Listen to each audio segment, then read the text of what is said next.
Well, you can't be too upset at the Colorado Buffaloes and their freshman quarterback, Julian Lewis, who had made his first start and they just fell to the West Virginia Mountaineers at home in Morgantown, 29-22.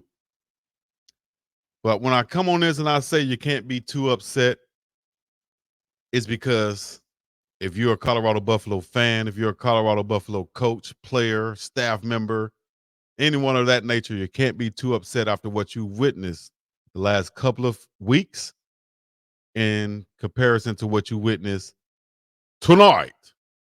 Why do I say that? It's because you had a freshman quarterback starting for his first time on the road, and he went 22 of 35, 299 yards, and 2 touchdowns. He didn't hurt you.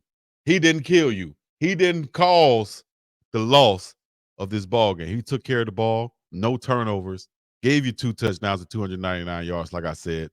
Also had some timely rushing yards, but we couldn't protect him. We couldn't protect him consistently. 7 sacks on the night. Several times Julian had to throw away the ball after rolling out from getting pressured. No run game, none existent on the night. 51 total yards. Draylon Miller had 42 yards on 10 carries, 34 on 10 carries for Dallin Hayden, but negative 39 yards from those sacks on Julian Lewis, I think tells the story on the night. Makeshift offensive line, plug and play, patchwork type offensive line, as you saw. A guy like Xavier Hill, who's been the anchor at left tackle all season, he had to play all over the offensive line tonight. He was anchor at left guard all season. He started out tonight at left guard and then moved to right guard and then finished the night at the right tackle position because of injuries. You had big Aki on the line. He didn't play too well. You had big Rory on the line, started at the right tackle, had to pull him after 2 consecutive penalties, brought him out of the game. That switched things up, bring in Yaya Atia on that offensive line left guard. That shifts Xavier Hill out to the right tackle spot. You bring in big Zy Chrysler at the right guard. Zaria McGill is still your center. And then you bring in Kareem Harden as your left tackle who came in because Aki, who started at left tackle, wasn't producing as much as you would like. What do you take from this ball game? Once again, for the Colorado Buffaloes, well, you take that your defense played a hell of a game for the most part. You cannot be mad at them. They gave you opportunities, but when opportunities presented themselves for them to make stops, like inside the red zone and things of that nature, they couldn't pull that off. So West Virginia were able to capitalize and not be penalized on those 3 turnovers that they had, 2 interceptions, and 1 fumble. Coach Rich Rod, impressed with him, did a great job on the night calling his plays in situational football, finding out how to protect this quarterback. 17 of 28 for Scotty Fox Jr., 202 yards, 1 touchdown, and 2 interceptions. He also has 58 rushing yards on the night on 17 carries. That's 3.4 yards per carry for Scotty Fox Jr. Dior Hubbard, the running back, 16 of 64 on the night. But I think the difference in the ball game from the run game position inside the 5-yard line was Curtis Jones Jr., who you saw them bring into the game once they got tight inside that 5-yard line. To go in on 3rd and goal, 1st and goal, whatever it was. They were able to give the ball to this kid who is 6'4" sophomore, 6'4" sophomore out of Huntington, West Virginia, 226 pounds. His position is listed as a bandit, which means that he added depth at linebacker. He played on defense, outside linebacker, running back, played all over the football field in high school. So he was able to come in and contribute on the offensive side of the football and get 2 touchdowns and breaking tackles as he was getting into the end zone. We had stopped one time at the line of scrimmage that could have been a game-changing spot right there for the Colorado Buffaloes, but wasn't able to stop him. He was able to get in there for the score from the goal line.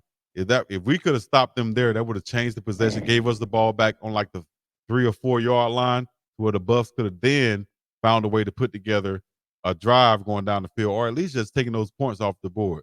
But a lot of different areas in this ball game you could point to and say, had we done this, or if that would have happened. If this or if we take that away. Yep.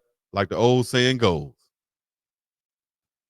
if was the fifth, if was the fifth, we'd all be drunk right now. We'd all be on that drink right now. If all of us can say if for each and every damn thing in this world today. Well, hard fought victory for the West Virginia Mountaineers. Tough loss for the Buffs, but a bright spot to look at with Julian Juju Lewis playing the way he played tonight. And it's not just going to be reflected all in the stats as far as the way he played tonight. It's going to be reflected in when you look at the film and you see his demeanor, his disposition, the way he carried himself, talking to his other teammates, just executing the plays when he had the chance to. Even like stepping up in the pocket. When he had the chance to run, sometimes he didn't run. He'd keep his eyes down the field and make those plays and make those throws. He had several completions and first down conversions where he was flushed out of the pocket or flushed up, step up in the pocket because of pressure, and he found a way to make those plays. I think that's the difference, and that's the type of play that Coach Prime and the offensive coordinator and even fans around who've been watching the Buffs has been expecting from the quarterback position. Whether it's Salter or whether it was Juju, whoever it was back there, we expected some decisive play. Some taking care of the ball, understanding what you're doing, just being confident and talking to your teammates, being a leader out there on the football field. That's what Juju Lewis has seemed to bring to this ball club, and he has lit a fire under this team, I think, and it was reflected with the defense playing the way they did, and then the offense um, not really catching the rhythm in the first half. I think that could translate to the next game to where they'll come out better in the first half because of just picking up from this game and being more comfortable and understanding what Juju can really, really give you. Hey, a better understanding from the offensive coordinator, a better understanding from his teammates at the same time will bode well for this team in the future. Only thing I hate about college football right now is probably what everybody hates right now. You just never know whether these guys are going to stick around. You never know whether these guys are going to jump into a transfer portal or even better yet, somebody come and offer them a lot more money than what they've been previously making or what they could make, from anywhere else. That's what I'm saying. Damn. Tough loss right here for Colorado. I think that we can do better. Stay tuned for more as I'll give you guys a recap or preview, review, and all the other stuff on next week right here on the Bleacher Report app. Make sure you hit the like, subscribe, and comment and all the other good stuff.